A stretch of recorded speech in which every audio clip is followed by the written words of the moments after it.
بسم اللہ الرحمن الرحیم۔ السلام علیکم۔ حضرت لوط علیہ السلام اللہ کے ایک برگزیدہ نبی تھے۔ آپ حضرت ابراہیم علیہ السلام کے دور زمانہ میں اہل سدوم کی رہنمائی کے لیے نبوت کے منصب پر فائز ہوئے۔ سدوم کے آس پاس 5 نہایت ہی خوبصورت شہر آباد تھے۔ یہ علاقے نہایت ہی سرسبز و شاداب اور قدرت کی فیاضی کا حسین شاہکار تھا۔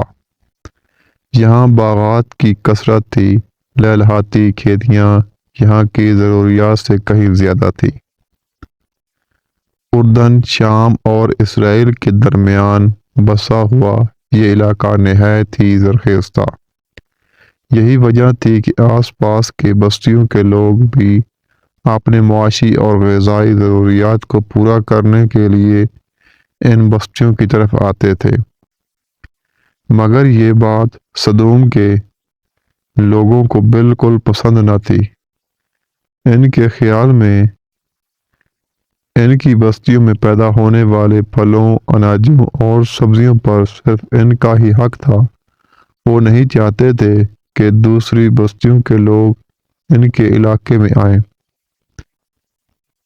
ایک دن سدوم کے لوگ اس بات پر غور و فکر کر رہے تھے کہ باہر سے آنے والے لوگوں کو یہاں آنے سے آخر کیسے روکا جائے، کہ ابلیس ایک بزرگ کی شکل میں ان کی محفل میں آیا اور کہا، اگر تم ان سے پیچھا چھڑوانا چاہتے ہو تو میرے کہنے پر عمل کرو۔ ابلیس نے کہا کہ اگر تم ان بستیوں کے لوگوں سے نجات چاہتے ہو جو تمہاری بستی میں آ جاتے ہیں، تو ایسا کرو کہ جب بھی کوئی شخص تمہارے علاقے میں آئے تو تم لوگ زبردستی اس کے ساتھ اپنی خواہش پوری کرو۔ اس طرح یہ لوگ اس بستی میں آنا چھوڑ دیں گے۔ پھر اہل سدوم نے ان سے فعل بد کو اپنا پیشہ بنا لیا۔ اپنی نفسانی خواہشات کے لیے مردوں سے بدفعلی اس قوم کا دستور بن گیا تھا۔ یہاں بے حیائی عام ہو گئی تھی۔ حکمراں، سردار، رؤسا، ہر طبقے میں گھر گھر یہ عمل پھیل گیا۔ بھری محفل میں یہ لوگ اس فحاشی کے کام کو کر کے خوش ہوتے تھے۔ تلمود میں لکھا ہے کہ اہل سدوم اپنی روزمرہ کی زندگی میں سخت ظالم، دھوکے باز اور بد معاملہ تھے۔ کوئی مسافر ان کے علاقے سے بخیریت نہ ہی گزر سکتا تھا۔ کوئی غریب ان کے بستیوں سے روٹی کا ایک ٹکڑا نہ پا سکتا تھا۔ بارہا ایسا ہوتا تھا کہ باہر کے آدمی ان کے علاقے میں پہنچ کر فاقوں سے مر جاتے اور یہ اس کے کپڑے اتار کر اس کی لاش کو برہنہ دفن کرتے۔ حضرت لوط علیہ السلام نے انہیں توحید کی دعوت دی اور بدکاری کے اس گھناؤنے عمل سے توبہ کرنے کا حکم دیا۔ حضرت لوط علیہ السلام نے کہا، تم بے حیائی کیوں کرتے ہو؟ کیا تم عورتوں کو چھوڑ کر لذت حاصل کرنے کے لیے مردوں کی طرف مائل ہوتے ہو؟ حقیقت یہ ہے کہ تم احمق لوگ ہو۔ حضرت لوط علیہ السلام اہل سدوم کو دن رات واعظ و نصیحت کیا کرتے، لیکن قوم لوط پر اس کا کوئی اثر نہ ہوتا، بلکہ وہ بہت فخریہ انداز میں یہ کام کرتے تھے۔ انہیں حضرت لوط علیہ السلام کا سمجھانا بھی برا لگتا تھا، لہٰذا انہوں نے صاف صاف کہہ دیا کہ اگر تم ہمیں اس طرح برا کہتے رہے اور ہمارے کاموں میں مداخلت کرتے رہے تو ہم تمہیں اپنے شہر سے نکال دیں گے۔ حضرت لوط علیہ السلام نے نصیحت اور تبلیغ کا سلسلہ جاری رکھا۔ لہٰذا ایک دن اہل سدوم نے خود ہی عذاب الہی کا مطالبہ کر دیا۔ اللہ تعالیٰ نے اب تک ان کے اس بدترین فحاشی اور بدکاری کو ڈھیل دے رکھی تھی۔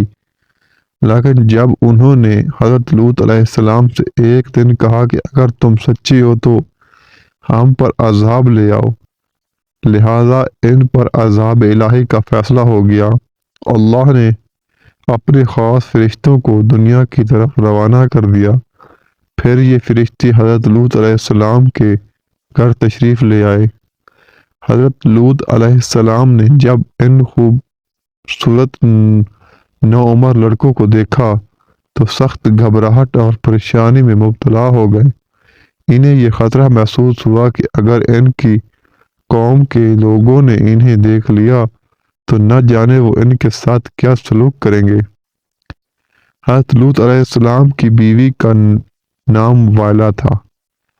اس نے آپ پر ایمان نہ لایا تھا اور وہ دراصل منافقہ تھی جو کافروں کے ساتھ تھی، لہذا اس نے جا کر اہل سدوم کو یہ خبر دے دی کہ لوط کے گھر نوجوان لڑکے مہمان ٹھہرے ہوئے ہیں۔ یہ سن کر بستی والے دوڑتے ہوئے حضرت لوط علیہ السلام کے گھر پہنچے۔ حضرت لوط علیہ السلام نے کہا، اے قوم، یہ جو میری قوم کی لڑکیاں ہیں یہ تمہارے لیے جائز اور پاک ہے، اللہ سے ڈرو اور مجھے میرے مہمانوں کے سامنے رسوا نہ کرو۔ کیا تم میں سے کوئی بھی شائستہ آدمی نہیں؟ حضرت لوط علیہ السلام کی بات سن کر وہ لوگ بولے، تم بخوبی واقف ہو کہ ہمیں تمہاری بیٹیوں سے کوئی حاجت نہیں، اور جو ہماری اصل چاہت ہے اس سے تم بھی واقف ہو۔ حضرت لوط علیہ السلام نے گھر کے دروازے بند کر دیے اور ان نوجوانوں کو ایک کمرے میں چھپا دیا۔ ان بدکار لوگوں نے آپ کے گھر کا گھیراؤ کیا ہوا تھا اور ان میں سے کچھ گھر کے دیوار پر بھی چڑھنے کی کوشش کر رہے تھے۔ حضرت لوط علیہ السلام اپنے مہمانوں کی عزت کے خیال سے بہت زیادہ گھبرائے ہوئے تھے۔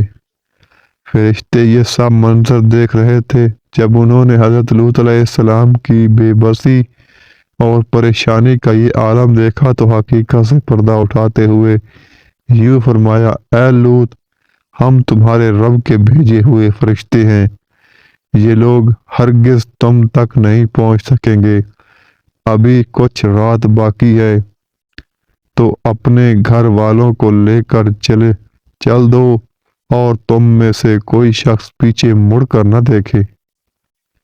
اہل سدوم حضرت لوط علیہ السلام کے گھر کا دروازہ توڑنے پر آ گئے، لہٰذا حضرت جبرائیل علیہ السلام نے گھر سے باہر نکل کر اپنے پر کا ایک کونا انہیں مارا، جس سے ان سب کے آنکھوں کے ڈھیلے باہر آ گئے اور بصارت زائل ہو گئی۔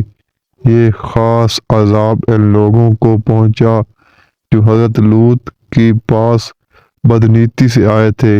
حضرت لوط علیہ السلام حقیقت حال جان کر مطمئن ہو گئے اور اپنے گھر والوں کے ساتھ رات ہی کو نکل کھڑے ہوئے۔ اس وقت ان کی بیوی بھی ان کے ساتھ تھی، لیکن کچھ دور جا کر وہ واپس اپنے قوم کی طرف پلٹ گئی اور قوم کے ساتھ جہنم رسید ہو گئی۔ صبح کا آغاز ہوا تو اللہ کے حکم سے حضرت جبرائیل علیہ السلام نے بستی کو اپنے پر سے اکھاڑ دیا اور پھر اپنے بازو پر رکھ کر آسمان پر چڑھ گئے، یہاں تک کہ آسمان والوں نے بستی کے کتوں کے بھونکنے اور مرغوں کے بولنے کی آوازیں سنی۔ پھر اس بستی کو زمین پر دے مارا، جس کے بعد ان پر پتھروں کی بارش ہوئی۔ جب یہ پتھر ان کو لگتے تو سر پاش ہو جاتے۔ صبح سویرے شروع ہونے والا یہ عذاب اشراق تک پوری بستی کو نیست و نابود کر چکا تھا۔ قوم لوط کی ان خوبصورت بستیوں کو اللہ نے ایک انتہائی بدبودار اور سیاہ جھیل میں تبدیل کر دیا، جس کے پانی سے رہتی دنیا تک کوئی فائدہ نہیں اٹھایا جا سکتا۔ سمندر کے اس خاص حصے میں کوئی جاندار مچھلی، مینڈک وغیرہ زندہ نہیں رہ سکتے، اس لیے اسے ڈیڈ سی یعنی بحریہ مردار کہا جاتا ہے، جو اسرائیل اور اردن کے درمیان واقع ہے۔